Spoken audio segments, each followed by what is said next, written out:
الرمز السحري المتنكر داخل الدمية. الدمية اللي بتظنها بريئة بتحمل رموز قديمة من طقوس محظورة تم استخدامها لإيقاظ الوعي الخفي وفتح بوابة الرؤية السفلية. ظهرت لعبة لابوبو بشكل غريب وفي توقيت غريب، بتحمل تصاميم خارجة عن المألوف. كائن صغير بأسنان بارزة، أذنين طويلتين، وعيون واسعة، ونظرة غير مريحة.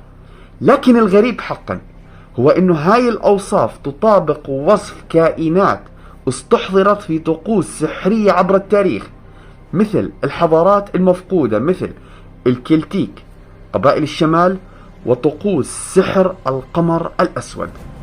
والطقوس والرموز الخفية داخل تصميم لابوبو، لو نتكلم عن العيون تمثل ما يعرف في الرموز القديمة بعين العهد الثاني، عين تستخدم في طقوس الرؤية الداخلية، وهي مرتبطة بالتجلي الكائنات في الحلم، وهو نوع من الكائنات يدعى بزيزوراث. هذا الكائن بيظهر في الحلم بعيون فارغة وبيتكرر في الأحلام بشكل متكرر. الأسنان، عدد الأسنان راح تشوفوا بيظهر في فم لابوبو عادة من 6 ل8.